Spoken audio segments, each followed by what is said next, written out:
نبی کریم صلی اللہ علیہ وسلم کے دادا حضرت عبد المطلب کا نام شیبۃ الحم تھا۔ نہایت حسین و جمیل تھے۔ ابن سعد طبقات میں روایت کرتے ہیں کہ حضرت عبد المطلب تمام قریش میں سب سے زیادہ حسین و جمیل، سب سے زیادہ قوی و جسیم، سب سے زیادہ بردبار و حلیم، سب سے زیادہ سخی و کریم، سب سے زیادہ شر اور فتنے سے دور بھاگنے والے اور قریش کے مسلم سردار تھے۔ حضرت عبد المطلب کا جود و کرم اپنے والد ہاشم سے بھی بڑھا ہوا تھا۔ حضرت عبد المطلب کی مہمان نوازی انسانوں سے گزر کر چرند اور پرند تک پہنچ گئی تھی۔ اسی وجہ سے عرب کے لوگ ان کو فیاض اور مطعم طیر السما یعنی آسمان کے پرندوں کو کھانا کھلانے والا کے لقب سے یاد کرتے تھے۔ شراب کو اپنے اوپر حرام کر لیا تھا۔ جب رمضان المبارک کا مہینہ آتا تو خاص طور سے فقراء اور مساکین کو کھانا کھلاتے۔ غار حرا میں سب سے پہلے خلوت حضرت عبد المطلب نے ہی کی۔ زمزم کا کنواں حضرت عبد المطلب کے زمانے میں موجود نہیں تھا، بلکہ وہ اس سے کئی سال پہلے چھپ چکا تھا زیر زمین، اور اب کوئی ان کو جانتا پہچانتا نہیں تھا۔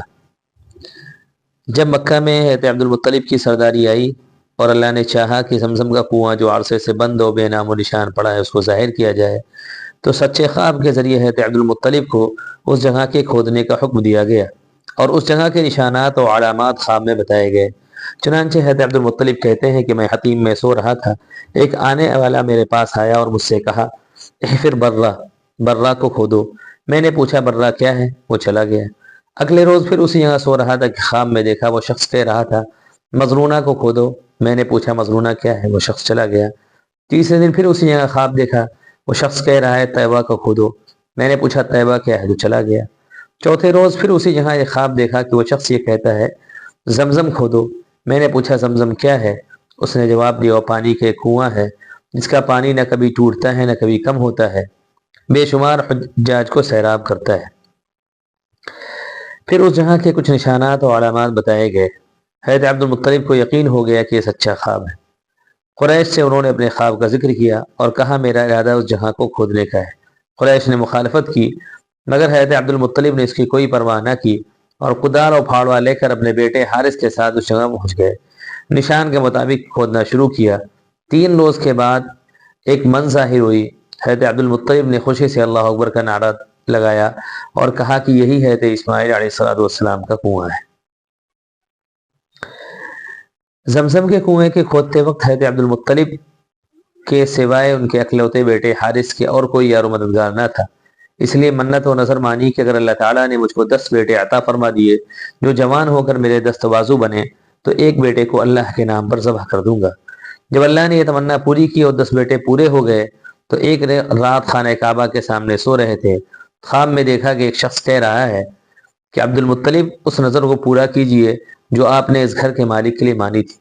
حضرت عبد المطلب خواب سے بیدار ہوئے، سب بیٹوں کو جمع کیا اور اپنے خواب کی خبر دی۔ سب نے ایک زبان ہو کر کہا کہ آپ اپنی نظر پوری کر لیں اور جو چاہیں کریں۔ حضرت عبد المطلب نے سب بیٹوں کے نام پر قرعہ ڈالا۔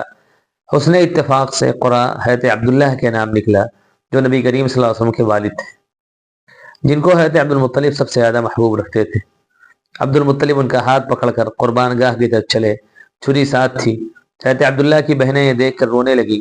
ان میں سے ایک بہن نے کہا کہ ابا جان آپ 10 اونٹوں اور عبداللہ میں قرعہ ڈال کر دیکھیے، اگر قرعہ اونٹوں کے نام نکل آئے تو 10 اونٹ کی قربانی دیجیے اور ہمارے بھائی عبداللہ کو چھوڑ دیجیے۔ قرعہ ڈالا گیا، اتفاق سے حضرت عبداللہ کے نام قرعہ نکلا۔ عبد المطلب 10 اونٹ زیادہ کر کے قرعہ ڈالتے مگر قرعہ عبداللہ ہی کے نام پر نکلتا، یہاں تک کہ 100 اونٹ پورے کر کے قرعہ ڈالا گیا تو قرعہ میں اونٹوں کا نام نکل آیا۔ اس وقت عبد المطلب اور تمام حاضرین نے اللہ اکبر کہا، بہنیں اپنے بھائی عبداللہ کو اٹھا لائیں اور حضرت عبد المطلب نے وہ 100 اونٹ صفا و مروہ کے درمیان ذبح کر دیے۔ اس طریقے سے نبی کریم صلی اللہ علیہ وسلم کے والد ذبح ہوتے ہوتے بچ گئے۔ نبی کریم صلی اللہ علیہ وسلم کبھی فرماتے ہیں کہ میں 2 ذبیحوں کا بیٹا ہوں، یعنی ایک حضرت عبداللہ جن کو ذبح کیا جانا تھا اور ایک حضرت اسماعیل علیہ السلام جو مشہور ہے کہ ان کو حضرت ابراہیم علیہ السلام نے ذبح کرنے کا ارادہ کیا لیکن اللہ تعالیٰ نے انہیں بھی بچا لیا۔ حضرت عبداللہ جب بچ گئے اور حضرت عبد المطلب ان کے فدیے سے فارغ ہوئے تو شادی کی فکر دامنگیر ہوئی۔ قبیلہ بنی زہرہ جو شرافت نسبی ممتاز تھا، اس میں وہب بن عبد مناف کی بیٹی جن کا نام تھا آمنہ اور اپنے چچا وہیب بن عبد مناف کے زیر تربیت تھی، ان سے حضرت عبداللہ کے نکاح کا پیغام دیا، اور خود وہیب یعنی حضرت آمنہ کی چچا کی بیٹی جن کا نام حالہ تھا، ان سے خود اپنے نکاح کا پیغام دیا۔ ایک ہی مجلس میں دونوں نکاح پڑے گئے۔ حضرت حمزہ انہی کے بطن سے ہیں جو رشتے میں چچا بھی ہیں اور رضاعی بھائی بھی۔ حضرت عبداللہ جب حضرت آمنہ سے نکاح کر کے واپس ہوئے تو اس کے بعد زیادہ عرصہ وہ اس دنیا میں نہ رہے۔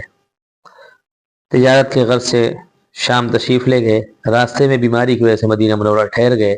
قافلہ جب واپس مکہ پہنچا تو حضرت عبد المطلب نے پوچھا کہ عبداللہ کہاں ہیں؟ قافلہ والوں نے بیماری کی وجہ سے اپنے ننیحال بنی نجار میں مدینہ ٹھہر جانے کی بات انہوں نے بتائی۔ حضرت عبد المطلب نے فوراً ہی اپنے بڑے بیٹے حارث کو بھیجا کہ مدینہ جا کر معلوم کریں۔ معلوم ہوا پہنچ کر کے حضرت عبداللہ کا انتقال ہو چکا۔ 1 ماہ بیمار رہے اور انتقال کے بعد مدینہ منورہ ہی میں نابغہ کے مکان میں مدفون ہوئے۔ حارث نے واپس ہو کر حضرت عبد المطلب اور رشتہ داروں کو اس بڑے واقعے کی خبر دی، جس سے سب کو سخت صدمہ و ملال ہوا۔ حافظ عسقلانی رحمۃ اللہ علیہ فرماتے ہیں کہ صحیح یہ ہے کہ وفات کے وقت حضرت عبداللہ کی عمر صرف 18 سال تھی۔